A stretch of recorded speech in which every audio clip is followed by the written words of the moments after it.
All right, let's go straight to the phone lines from Mojapelo attorneys. Mojapelo, welcome to the show. Good morning.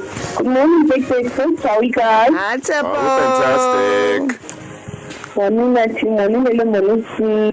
Thank you very much for joining us. I think let's just get into it. How does child maintenance work? We want to know, what is child maintenance according to the law? Okay, so maintenance, all it is a measure or it's a need that we cater for the needs of the child according to the affordability of both parents. So we will get 100% needs of the child in school, clothing, shelter, transport, all of those. And we find out what the 100% needs of the child are. And then both parents, what is their contribution towards that maintenance? There's 100% needs of the child. Sometimes it's 50-50, but depending on the earning capacity of the parents, then we go into maybe there needs to be a higher contribution of those needs by one parent as opposed to the other. Can a man legally not pay child support if he doesn't want to do anything with the child? Yes. Why or why not? So legally, no. Every parent has an obligation to pay maintenance, right? And it is a legal obligation and it's a legal right that the child has. Every child has a right to be maintained. Any parent that doesn't want to pay or say for whatever reason, they can be taken obviously to the children's court for maintenance order to be made against them.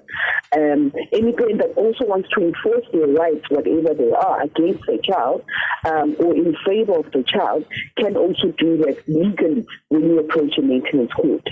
Now, legally, how are payments made and what expenses are included in child maintenance? So the expenses are, it includes everything, right? We have a maintenance form that parties would fill in. It goes to say, so for example, the maintenance form will have the expenses for you, for your child or your children, however many they are. For example, you have a rental issue. So if you are paying rent or bond on a house, and let's say you're paying 8,000 rand, and you're living, it's yourself and 2 kids in the house, you divide that amount by the 3, and then you write just basically to try get how much each child should be getting in terms of that maintenance.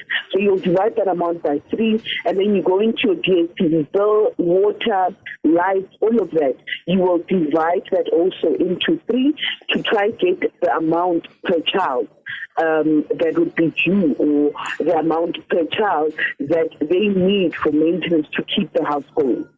So, Tshepo, what happens if the person that I have a child with does not have a job, right? How do I then enforce them, or what other relief can I get to fill that gap or to close that gap? Well, it's quite... There are other avenues. I shy away from them, but there are legal avenues that are available.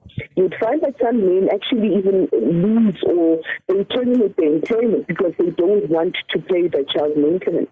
Now, maintenance goes against one, first and foremost, the biological parents. But you can also find that you can also enforce a maintenance order where a husband, for example, is already married. So he's already married, and if he's married in communal property, there's a joint estate there. So the maintenance order that you can get against the husband would also fall into his marriage with his wife, wherever he is. In some instances, you'd find that you can also claim the maintenance from the grandparents. So even if you are a husband or you are a man and you're enforcing maintenance against the mother of the child, and she maybe stays with her parents, or she's being taken care of by the parents, you can enforce that maintenance order against the parents. First and foremost against the biological parents, but also it also extends to the grandparents and also the siblings of the parent that is responsible for that maintenance. We also got a message here from Anonymous. Anonymous says, Tshepo, I'm a victim. I'm supporting a child, my boy, but I do not get full access to my boy. It hurts. I think women like those type of men are irresponsible. I guess he's saying women like that are irresponsible. So what happens if you are paying child support, but you refused access to your child? You must take it to the court.